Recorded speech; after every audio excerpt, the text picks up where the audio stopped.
It's time to get your checking account to zero with free checking from PenFed. That's zero ATM fees, zero balance requirements, and zero time spent waiting for your paycheck to direct deposit because you can receive it up to 2 days early. Open your account with just $25 and see how big zero can be. Apply online today at PenFed.org/free checking. Early direct deposit eligibility may vary between pay periods and timing of payers' funding. To receive any advertised product, you must become a member of PenFed, insured by NCUA. PenFed's got great rates for everyone.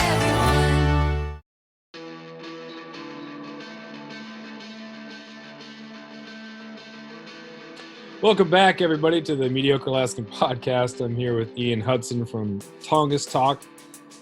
Thanks for being on here, man. Taking some time out of your windy afternoon.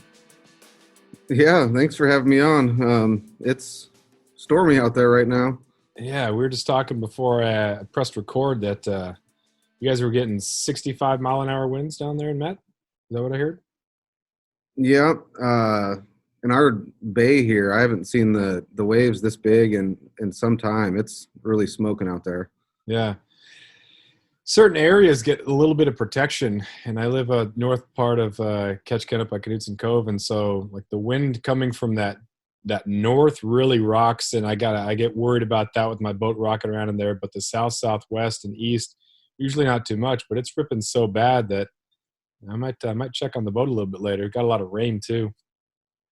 Yeah, it's everyone's been kind of going down on their brakes to tie up their boats, and it's not nice. It looks like you could bodyboard on the beach right in front of town right now. Yeah. So when people talk about Alaska, they go up to Alaska for the summers to fish. They come up here to hunt maybe or something. But this is the real part of Alaska. This is it takes a different type of person to live here year round. What keeps you here? Living here as a kid and kind of off and on throughout my life visiting, I've always been attached to this place. I have friends here. Before my wife and I got married, I moved up here, and she actually fell in love with the small community feel from being in a big city like Portland. And so I think just the community cohesiveness that you experience in a small town and the familiarity of everything, just it really makes it kind of click for me. But, during this late fall stretch after daylight savings hits, when you go to work in the dark, you come home in the dark, and the weekends are pouring down rain and, blowing 50, it's a little rough on the psyche. Yeah. There are a couple times when I've been out the last weekends and it's been real bad that somehow you kind of get kind of a positive attitude because you're wet, but you're still out there doing the thing, and you're getting through it, and you're still happy. You can still find that solitude, that release, that whatever. And there's a lot of people who don't even have a break, and they would probably even love to be able to escape their confinement or their lockdown status, even if it was raining. But then other days it's like, this sucks. This is my weekend, and it's so rainy and so miserable. I'm not going to find anything. Yeah, I mean, I oftentimes don't mind being out there. It's the thought of getting out is the worst part, and then once you're out in your rain gear and you're marching around, you don't really feel it. It feels good actually to get your face kind of wet. But being on islands like around here, it just makes travel nearly impossible to get anywhere else that you want to go. Yeah. Have you done anything up north as far as hunting wise, or done much traveling up there? It's like a whole other world up there. There's different Alaskas, and I've pretty much just done southeast. I've been fortunate enough to do a couple hunts up there. One was the Toke Doll sheep hunt, and it wasn't my tag, but a friend drew from Met, and we got the experience to go up there. It was me, Adam, and TJ, and it was a completely different world. And I mean, it's so much different. It's even hard to compare. Uh-huh. Well, then you also did. Were you on the Fognac elk? Nope, that was Adam and our buddy Marcus. Okay, but you did do muskox. Yep, and like that was just a whole nother tangent from southeast to the Alaska range to over in western Alaska, and that was different hunting and completely different culture. And, it's an expensive thing to do, but the experience I had with my dad and just the cultural richness of that area is just super cool. And it's not like a place that I'd probably just go visit on a whim or travel to. So the Alaska range I'll probably go back to just for recreation though. Mm-hmm. When I taught high school in California, I talked a lot about the value of having that cultural richness. And for them, a lot of the native, like there is no real native presence, sadly it's reduced to native in casinos. Like that's pretty much it. And that's really sad, but there are areas of Alaska, and actually Alaska in general. It is a far cry from what it was, but still you do have those areas of cultural richness. And growing up in Klawock, and you have these master carvers, and Metlakatla, same thing. And then up north, totally different, but it just brings so much more to the community when you have that, that element. And then how accepting of people who bring something positive to the community as well. My family was definitely accepted, and at times maybe we felt like outsiders, but always welcome. When I go back to Klawock, they still say welcome home, Jeff, and it's just so great to see that culture. Yeah. What part of California were you teaching in? I was just south of Sacramento in Manteca, so it's Okay. more farmland, agricultural type stuff. It was a small town by California standards. High school had about 1,500 kids in it, but there were 4 high schools in the town and 60,000 in the town. But like California, that's nothing. That's a medium-sized dot on the highway. In a previous position at the high school here in Metlakatla, I was a grant coordinator. I actually still am, but it was a previous conference, and I met this guy from Northern California, and I think he was part of the Yurok tribe. I don't know if I'm pronouncing that right, but kind of the customs and culture, it was surprising how similar it was to Southeast Alaska. Oh, cool. They had drumming, similar types of fishing practices, and it was super cool to see that. I didn't really know that about California, but that was one thing that really surprised me. Yeah, like some of those northern areas, and it makes it really sad when you look at some of those dammed rivers where they used to have traditional runs of Chinook and salmon and steelhead, but the dams, like in the Shasta Lake, prevent those runs from coming back, and those are the traditional runs, and you get those pockets of culture, which is great. But what was one of the biggest things that you saw culture-wise that was different from Southeast to where you went? Was that Nunavak?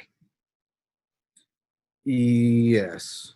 I mean, what was awesome about that experience is that the people we stayed with pretty much only exclusively spoke in the Chupik language.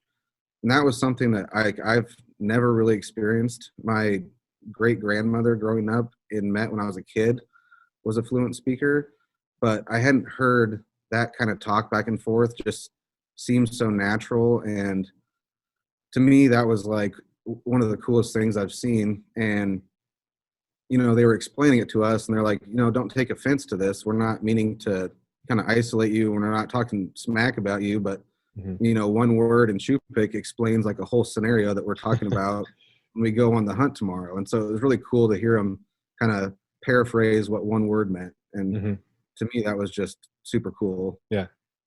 I think it's one of the biggest things that people miss out on when they come to Alaska to fish or hunt is finding out something about the town, and something about who are the local people, what do they do. And if you just come up to Alaska and you pretend that you know more than you do, or you just stay at the property, and there's a lot of properties that are owned by down south corporations or whatever, so you don't have the opportunity. But each individual city has character, and the person who's cutting your fish or vacuum packing it or feeding you food or washing the dishes, like that's a local kid. What's their story? What are they doing? So what are some things that you kind of keep in mind when you go to travel, knowing that each town has its own character, and you don't want to be that traveling person that just epitomizes everything that's wrong with traveling angler or hunter? I just kind of almost enter everywhere just a little bit intimidated. And I think like people from the outside coming to Met might seem intimidated coming here, like just on the thought of it. But then once you like become, or once you enter the community, it's completely different. And, I felt that way like going to like Bethel. That's a place that I'd never been before. I didn't know what to expect at all. It was super cold. I've never been in that part of the state, that part of the Alaskan culture. And so just being super humble and kind of taking time as it goes and, not trying to push things. Mm-hmm. So I think patience and, having self-awareness to be humble and just take it as it goes. I mean, you don't want to modify a situation that's already so unique itself. Yeah. Yeah, I don't think there's anything wrong with admitting that you're not from there. Hey, I'm not trying to blend in or be something that I'm not, using local language that I don't really get. It's funny to hear some of my students talk about, what some of the tourists say. And, they read somewhere that people refer to extra tough boots as Sitka sneakers. But if you say Sitka sneakers, that just makes you stand out so much more. You're trying to use something that's local that's not at all local.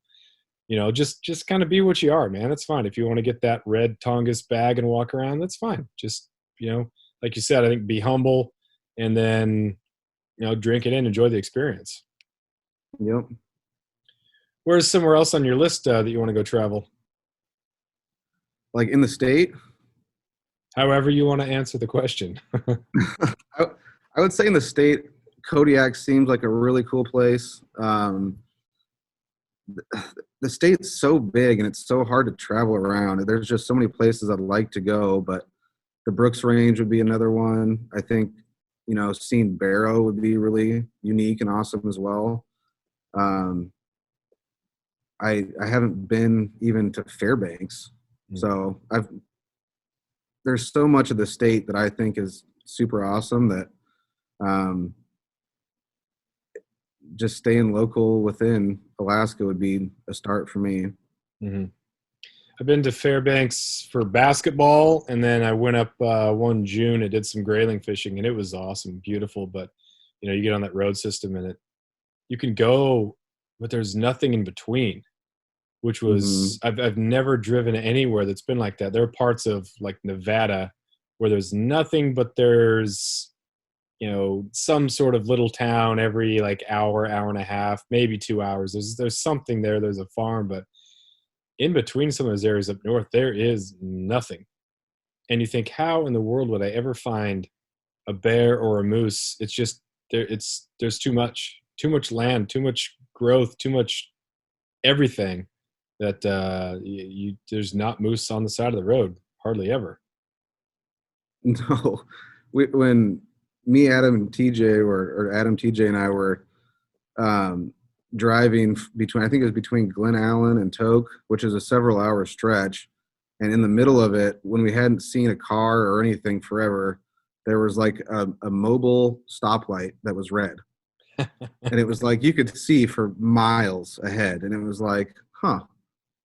Like, how long do we give this to wait at this light for before we just start going forward? Yeah, that's that on a deserted road, if there's a stoplight, would you stop? And yeah, you found it. Yeah. Yeah, that interior, man, it would be so great. I've never done a hunt up there, but I would love to. I'd love to get up over the Brooks Range too, to that tundra and hunt that, do a float or something like that. It's just totally different, like you said, but there's just so much to do. There's a river in western Alaska that Josh Gifford has always talked about, and I cannot remember the name of it, but it's a big like mousefly rainbow river, and that's another one that would be super awesome to hit with a group of friends. Yeah. People talk about being a little bit disappointed when they come to Prince of Wales and fish because, they're expecting 30-inch rainbows. I said, well, here's the difference. If you're on an island, like your rivers are going to be much, much smaller. And so you don't have the volume, you don't have the area that they can winter over, a lot shorter rivers, smaller lakes. So it's not going to be like Bristol Bay area, right? Lake Iliamna, those sort of massive rivers that are on mainland that you have massive food to grow massive trout. If you get an 18, 20 incher, that's a really nice fish. But, Yeah. After years of fine print contracts and getting ripped off by big wireless providers, if we've learned anything, it's that there's always a catch. So when I first heard that Mint Mobile offers premium wireless starting at just $15 a month, I thought, what's the catch? But after talking to them and using their service, it all made sense. There isn't one.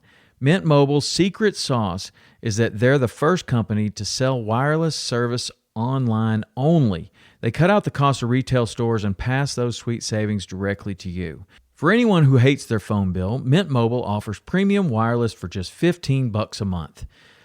I was hesitant about having to get a new phone and a new phone number, but with Mint, you can use your own phone with any Mint Mobile plan and keep your same phone and your same phone number along with all of your existing contacts.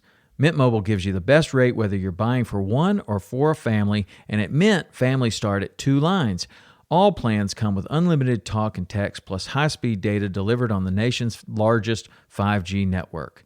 Switch to Mint Mobile and get premium wireless service starting at just $15 a month. To get your new wireless plan for just $15 a month and to get the plan shipped to your door for free, go to mintmobile.com/waypoint. That is mintmobile.com/waypoint. Cut your wireless bill to $15 a month at mintmobile.com/waypoint. You do much fly fishing? I like to dabble in everything. It's like I've dipped my hands in so many different things that I'm not really good at anything, but I like to do everything. And so a couple of summers ago, Adam and I and Marcus did a fly fishing trip in Wyoming. And, that is kind of what solidified the coolness of fly fishing. Sight fishing big old cutthroats with flies was one of the coolest things I've ever done. And just the journey of backpacking, way far back into the national forest areas is just a cool experience. Yeah. I did a little bit of that the last 2 summers, and you get on those trails and it looks different than you expected when you scouted it. It looks super barren and super isolated, but the trails leading back there are so packed down. It'd be really hard to lose the trail, and you find a surprising amount of people no matter where you go. For the most part, but I'm sure that Adam had you going up some crazy stuff, getting in some different areas. But it's fun to do the backpacking thing. And again, it's nice to be on the road system where you can get different ranges. Where were you at in Wyoming? Which range? We were in the Bighorns. Yeah, that's pretty sweet. Those are I can't remember the area, and it's not my area to divulge. Oh yeah, I like that. I respect that. It's good. It's so weird going those micro little mountain ranges, because on one side it's flat plains, and then you swerve around in there, you get to the top, it's meadowy, and then you drop down the backside. But as you're dropping down the backside, you see that it just totally flattens out again. And I've never really seen anything like that before. It was kind of bizarre. And it's the same thing with the Snowies and the when you're coming off the Wind River range. It's really cool, but different. Yeah, I think the most challenging part for me on that trip was Adam and I flew in from Juneau and immediately hit the road and started backpacking through the middle of the night. And the second night we were at above 10,000 feet. And I think going from sea level to 10,000+ every night, my head was just pulsating like it was about to explode. And to me, that was a challenge. But, the beauty of the surrounding areas, like you said, you cover a lot of different environments in a 10-mile hike. Yeah. And it's awesome. I didn't get the headaches, but I definitely felt above 10,000 feet that like my backpack was strapped on too tight. Like I just couldn't get a full lung full of air. Like it was just, I was on half or something. And so unstrap or something and just try to get it, but I just felt winded and gassed. But yeah, you get up and it's just fresh, clean, thin, and it has a different smell to it. It's not dense and wet like here. Yeah. But here's cool too. It's nice. You hike around here and you get that some of that cedar smell, and it's great. But so speaking of walking around in the rain, how was November and late October for you, blacktail wise? Late November, a few buddies and I were able to sneak off for a few days and hit a spot that we all love to go to. And there was three of us. We ended up getting 5 deer. Nothing like real big, but it was exciting. Great trip. Just, being with the guys and taking a few days off work and adventuring out. But after that, man, it got rough. My wife was exposed to a coronavirus case, which then put me into a 14-day quarantine right in that pocket where, over the last 7 years of being here, I've killed the most deer in. And so just sitting at home, not being able to hang out with anyone and go hunting was it was tough, especially when you open up Facebook and you see that blacktail forum pop up, and it's like, Yep. Oh, I almost deleted it like every day. Oh, for sure. Yeah, it seemed like I was the only one that wasn't getting anything except for you during that period. So you went. So like end of October has always been great for you, or that was when it was good this year. But the first 2 weeks of November have been good for you historically. Yeah, I was looking at pictures and dates of the past ones, and this year I've been trying to keep like a hunt log, just kind of like about fishing and hunting trips, weather and dates and all that. But it seems like the 9th through the 12th is like that days that I have gotten the most over time. And that could just be when I hunt the most, but for me that's always been good, and also like right before Halloween. Do you feel that, or how important do you feel it is that you're confident in your program? Because there's some people, like different areas are going to have different prime times. Like some people might circle Thanksgiving as their time. That first couple days of November and Halloween are like my favorite days too. Do you think it matters when or how excited you are about when you hunt that's most important? I think to me it's more of like a mental excitement, like in your own mind that you've picked those are the days. Last year I killed my biggest buck ever on November 23rd. And so that kind of gave me hope this year that, hey, even though you missed your pocket that you love, there's still a chance. But yeah, I think like from what I've heard from other people, different islands that are, more outcoast versus intercoast, their temperatures are different and the daylight might be a little bit different and the timing could be different, because you can't really get from anyone what they think is the prime time rut. No, that's so funny to like people just outright lie. It's funny to talk to someone. Yeah, we didn't say anything. Okay, so you saw at least one buck, but did you miss it or did you spook it?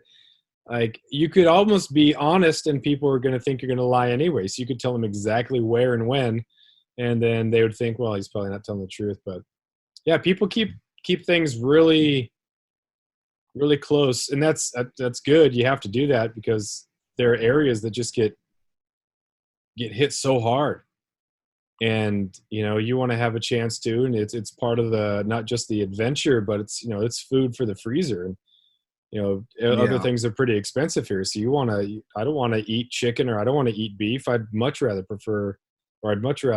eat venison. So you don't want to divulge too much. But as far as tactics go, I call, but not a whole lot in high use areas. I've done some rattling, I've used a grunt. Do you have a preference? Do you have of course, as we just said, that everybody lies about everything. So what is your preference here? Well, it's just so funny because, I hunt with a lot of people that are far better at it than me. And there are various people are really good, I think, and they all hunt super different. And so some people have told me, like, this time of year, you only rattle or grunt. That's going to get them in. And then some people, they call from August 1st to now. And then some people like to call all the time. And then some people like to wait like for, 3 muskegs down to call. And so I, for myself, I usually like being patient, walking through the woods really quiet and slow. And like, to me, if sometimes it just like feels good. Like, I don't know why, but it just feels like, man, I just need to sit down, call, and park it for 45 minutes and see if some magic happens. Yeah. I had an experience 2 years ago that kind of made me think twice about calling, or just it was input that I guess added to my collection of things to consider. I was at a muskeg on an edge right next to a creek, and I started hearing someone call from like the other side of the muskeg. I was like, gosh dang it, someone else is here. So I just kind of sat down in the transition, and I see this doe just sprinting away from where the guy was calling. And I thought, interesting. This is kind of a high traffic area, and I wonder if this point, and this was third week or so in November, and so I wondered if there had been so many people calling so much, so loud, that the response now was for them to run away from it rather than to it. He could have also, or she could have jumped it. Who knows what happened? But that did make me think, hey, maybe not too much calling. Maybe they get conditioned to that. So I call on occasion. I try to just be a good hunter and try to find them in the transitions if I can, and then not totally be dependent upon the call is like a magic wand that you just sit there and you call and they will come running. But they do sometimes for someone, and that's the way it is. Yeah, I mean, it seems like, at least from my friends I have here on the island, some have done like extremely well this year, and others that did awesome last year have killed one or none bucks this year. And it's just like, it seems like it was either really great for you or was a total tanker. Yeah. And yeah, I mean, the magic wand thing, it's like, in my head, I just want it to happen so bad sometimes. And it's like, how much longer do I like, go on this idea that this thing's going to really bring him in? It's either that or cover more ground and look more. Yeah. Yeah, it's tough to the social media aspect of it. You come home from a hunt on Saturday evening, Saturday night, and you see what everyone else got. And like, gosh, dang, okay, tomorrow's my day. And you go out there and you put in the hours and you go dark to dark, and it doesn't happen again. You're like, gosh, what happened here? Or you see a doe and there's nothing with it. Like, there should have been something with it. Did I miss it? Was it not there?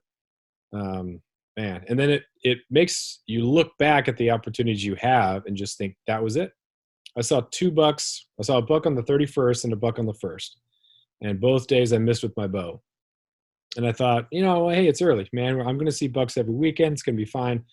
The next week I saw a buck, but it was still in some brush, and it came toward me, but then turned and went away before it got clear from anything.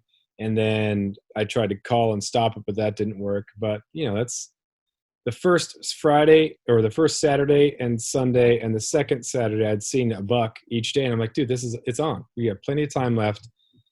And then nothing, and then nothing. And then all of a sudden, oh my gosh, we're running out of time. And then nothing. And then it just ends. You're like, what happened?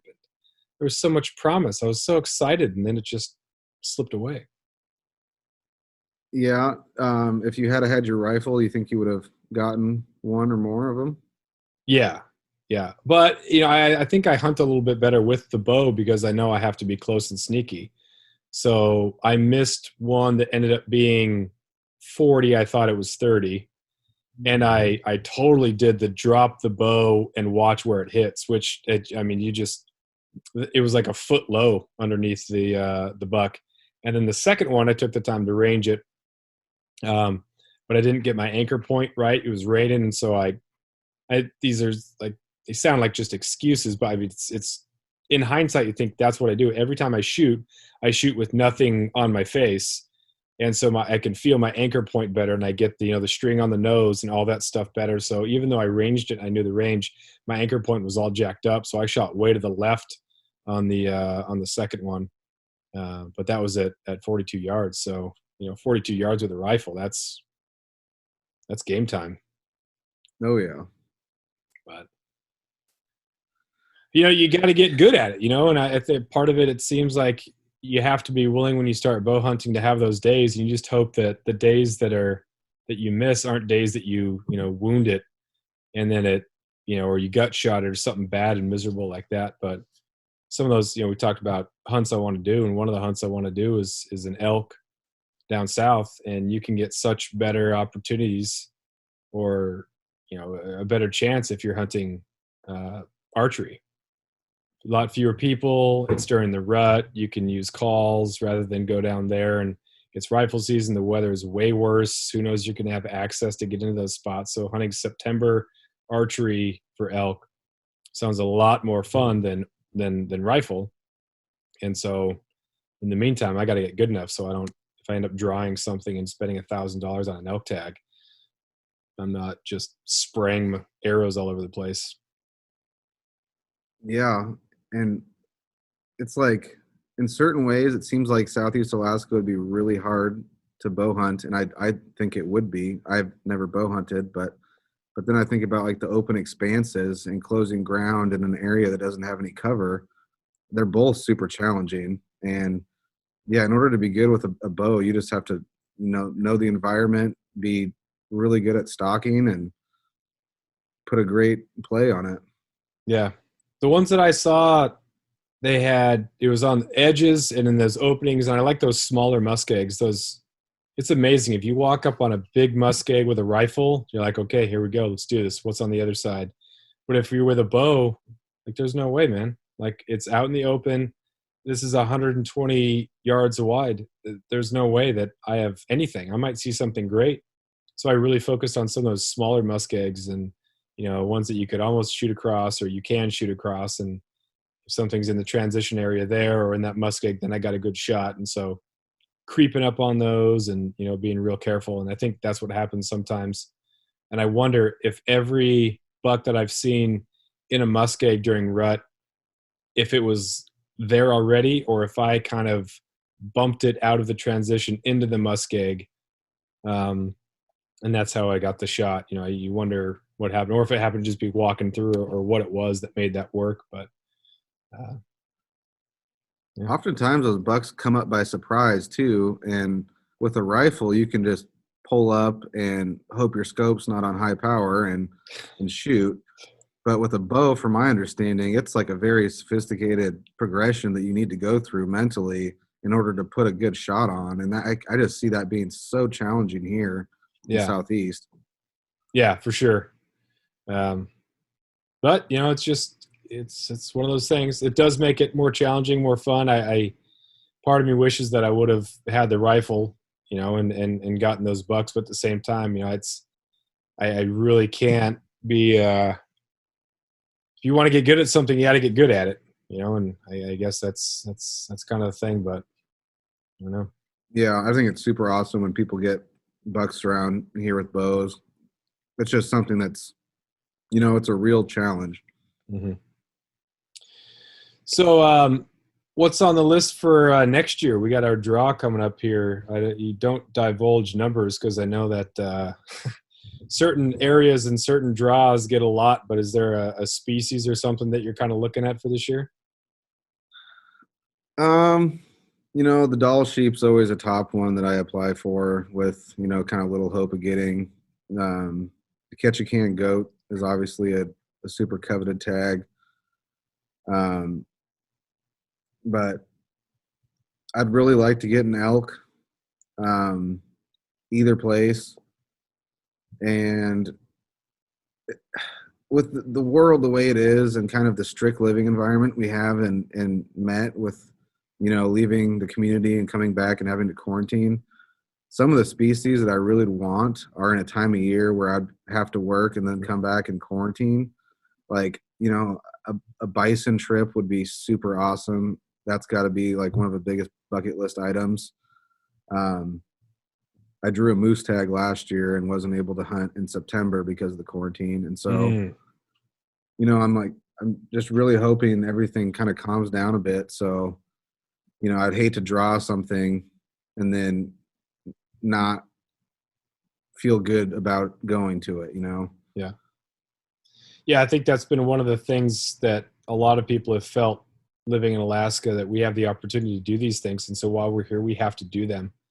There's that sense of urgency that came with COVID. If you lived in California and you had the trip of a lifetime plan to come up here and hunt, and then you're on lockdown, you know, like everything is taken from you because of this. Like, you know, you look at what other people have to endure. If you lived in the city, New York or anywhere like that, you're just like, dude, I got to take advantage of the fact that I live in Alaska. And I think part of that was some of these miserable days where you still went out. It's like, because I can, you know, like I'm going to be wet and cold potentially, but you know, there's people who would love the chance just to get out. So I think that was an important thing to take from this. And I hope I don't lose that kind of frame of mind. And I hope I don't waste hunts or time or opportunities while I'm here. Yeah. I mean, like you said, I've kind of every year been trying to apply for these hunts that I have the opportunity to do. And so, you know, for the time being, I just am probably going to keep shooting for the stars. And the muskox was a once in a lifetime kind of deal. And, you know, I wouldn't trade that experience for the world. And, you know, each time you get that, you know, you're taking at least a couple buddies with you. And so it's a super awesome trip that everyone else can experience as well. Like it's like the Doll sheep. I wasn't even hunting for the sheep, but I had the time of my life running around those mountains. Yeah. Yeah. Just any video, any YouTube or any show that someone films in there, it's just those mountains are just crazy. Did you do a Super Cub landing in there? Did you hike in? What happened there? We flew out of Tok, Alaska, which is a really cool town as well. I really enjoyed the people there. And then we flew, I don't know how, it was probably like an hour flight, I'd say, and they dropped us off.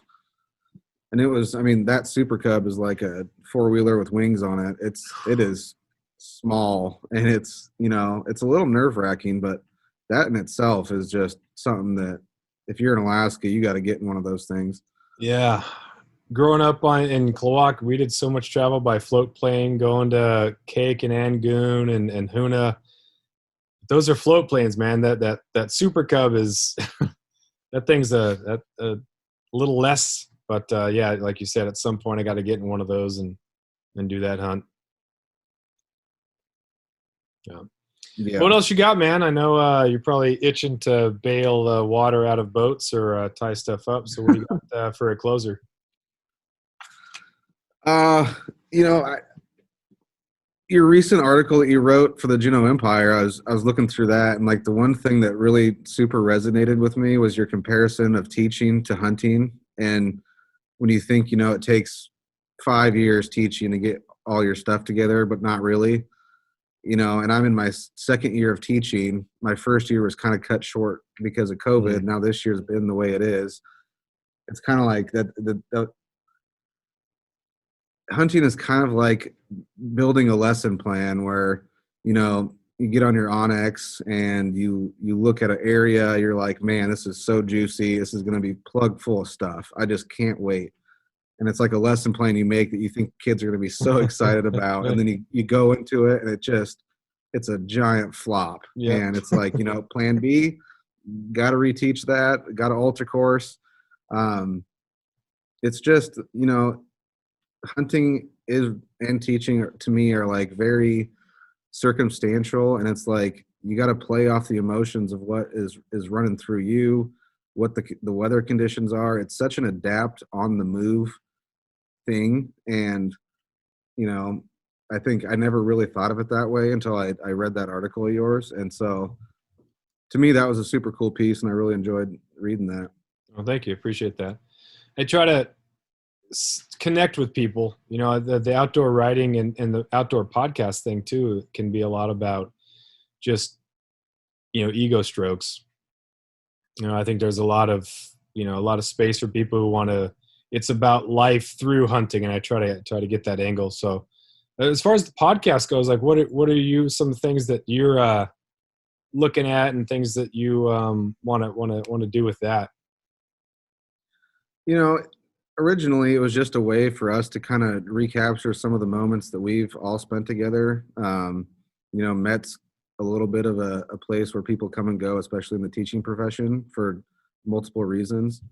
But it was a way for us to just kind of chat, and we like to talk to just about anyone about anything. It doesn't have to be outdoor stuff. And if anyone wants to come and chat and teach us something and tell us something about anything new, we'd love to have you. Yeah, it's just a fun way for raw, unfiltered content with real people with no editing, just hanging out. Yeah, I like that because you don't paint yourself into a corner. If you're all mule deer all the time or all elk all the time, unless you're like a massive name, it's just not. What are you going to write? What are you going to talk about in March? It's going to be very redundant. So the chance of just not working out, there's only so much you can do. So when you talk about anything during any of the season, I just really like that, and it's a glimpse into what it really looks or feels like to live in a spot and what it's like to live there. So I like what you guys are doing. So why don't you pitch the podcast a little bit and any sort of social media stuff? Well, we are the Tongass Talk podcast. It's basically four of us good friends from here in Met. And if you'd like to come and join us on the show and talk about, like I said, anything. We don't claim to be experts in anything, and we're maybe a little bit decent at some, but, we like fishing, hiking, hunting. Anything about commercial fishing would be super awesome. We just like talking to people who have cool life experiences that are willing to share it. We're at Tongass Talk on Instagram, and we don't really have much following, but to us it's not about that. It's just about having a good time and meeting people and learning stuff. Mm-hmm. Where can they listen to it? We are on, I believe, everything. Apple, Android. Yeah. So the iTunes and is there a website too? Do you got a website, or you just do mostly? We do not have a website. No. Yeah. TongassTalk@gmail.com. Cool. Awesome. Well, thanks again, man, for taking some time out of your day to be on the show here, and glad you had a decent deer season at least. I know it wasn't not like some of those people who got all four pretty easily, but that's just going to make it better next year, right? Yep, absolutely. And man, I greatly appreciate you having me on here. And maybe there's a day in December where the weather's flat, calm, and we can shoot over to Prince of Wales. Yeah, that'd be sweet, man. Take care. Appreciate it. Thank you. Have a good one. See you.